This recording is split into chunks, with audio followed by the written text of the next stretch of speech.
السلام علیکم ورحمۃ اللہ وبرکاتہ ناظرین کرام، آج کی ویڈیو میں ہم ایک ایسے پیغام کے بارے میں بات کریں گے جو سوشل میڈیا پر بہت تیزی سے وائرل ہو رہا ہے۔ اس پیغام میں دعویٰ کیا جاتا ہے کہ اذان کے بعد جو یہ سورت پڑھ لے، اللہ تعالیٰ اسے جو چاہے مانگتا ہے عطا فرما دیتا ہے اور ہر شک و شبہ سے آزاد کر دیتا ہے۔ لیکن سوال یہ ہے، کیا واقعی ایسا ہے؟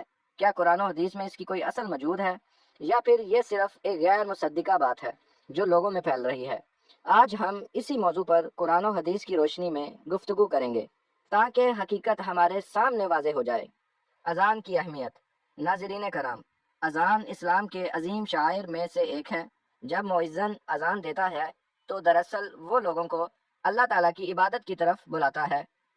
رسول اللہ صلی اللہ علیہ وآلہ وسلم نے اذان کی فضیلت کے بارے میں فرمایا، اگر لوگوں کو اذان دینے کا اجر معلوم ہو جائے تو وہ اس کے لیے قرآن دازی تک کریں۔ اذان ایک ایسی آواز ہے جو مسلمانوں کے دلوں میں ایمان تازہ کر دیتی ہے اور انہیں دنیاوی مصروفیات سے نکال کر اللہ کے حضور حاضر ہونے کی دعوت دیتی ہے۔ اذان کے بعد کیا پڑھنا چاہیے؟ بہت سے لوگ مختلف پیغامات دیکھ کر الجھن میں پڑ جاتے ہیں کہ اذان کے بعد کون سی دعا یا سورت پڑھنی چاہیے۔ احادیث میں ہمیں واضح تعلیمات ملتی ہیں۔ رسول اللہ صلی اللہ علیہ وآلہ وسلم نے ارشاد فرمایا، جب تم اذان سنو تو مؤذن کے الفاظ کو دہراؤ، پھر مجھ پر درود بھیجو اور اس کے بعد اللہ سے میرے لیے وسیلہ مانگو۔ اس کے بعد مشہور دعا پڑھی جاتی ہے، اللہم رب هذه الدعوة التامة والصلاة القائمة آت محمد الوسیلة والفضیلة وابعثه مقاما محمودا الذی وعدته۔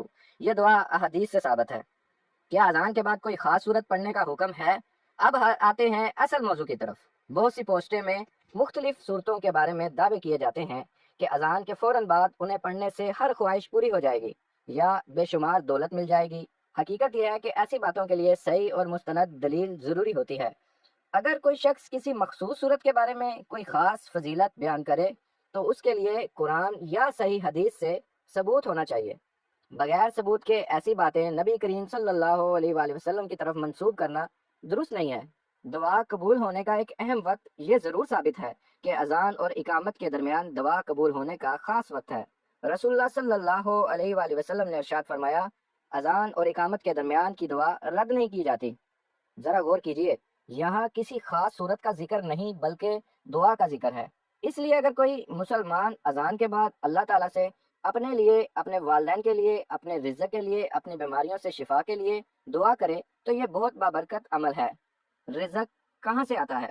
ناظرین کرام، ہر انسان رزق کی فکر میں رہتا ہے۔ کوئی ملازمت کے لیے پریشان ہے، کوئی کاروبار کے لیے، اور کوئی قرضوں میں مبتلا ہے۔ لیکن ایک مسلمان کا یقین ہونا چاہیے کہ رزق کا مالک صرف اور صرف اللہ تعالیٰ کی ذات ہے۔ قرآن مجید میں اللہ تعالیٰ فرماتے ہیں، اور زمین میں چلنے والا کوئی جاندار ایسا نہیں جس کا رزق اللہ تعالیٰ کے ذمہ نہ ہو۔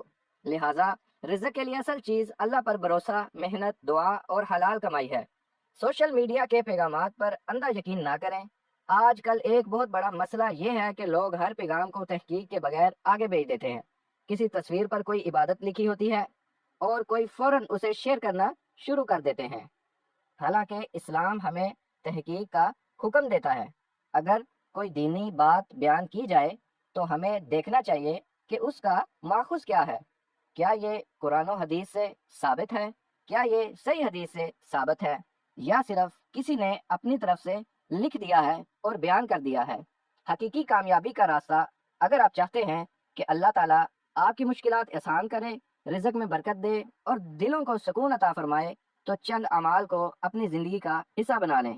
5 وقت کی نماز کی پابندی کریں اور قرآن پاک کی تلاوت کریں، والدین کے ساتھ حسن سلوک کریں اور حلال روزی کمائیں، کثرت سے استغفار کریں اور درود شریف پڑھیں، سچی توبہ کریں، صدقہ و خیرات کریں۔ یہ وہ اعمال ہیں جن کی فضیلت قرآن و حدیث سے ثابت ہوئی ہے۔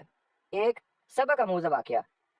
ایک شخص حضرت حسن بصری رحمۃ اللہ تعالیٰ علیہ کے پاس آیا اور رزق کی تنگی کی شکایت کرنے لگا، تو آپ نے فرمایا، تم کثرت سے استغفار کرو۔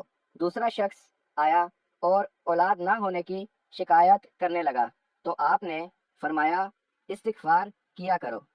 تیسرا شخص آیا اور بارش نہ ہونے کی شکایات کرنے لگا، تو آپ نے فرمایا کہ استغفار کرو۔ لوگوں نے پوچھا کہ آپ ہر مسئلے کا ایک ہی جواب کیوں دے رہے ہیں؟ تو آپ نے قرآن کی وہ آیات پڑھی جن میں اللہ تعالیٰ نے استغفار کے بدلے رزق، اولاد اور برکتوں کا وعدہ فرمایا ہے۔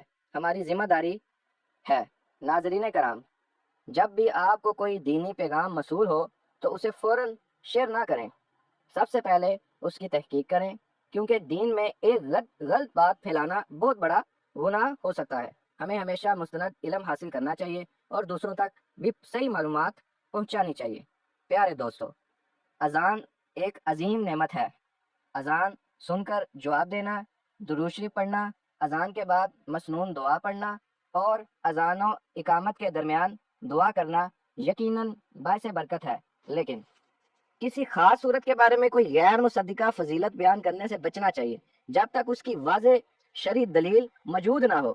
اللہ تعالیٰ ہمیں صحیح علم حاصل کرنے، اس پر عمل کرنے اور دوسروں تک حق بات پہنچانے کی توفیق عطا فرمائے، آمین یا رب العالمین۔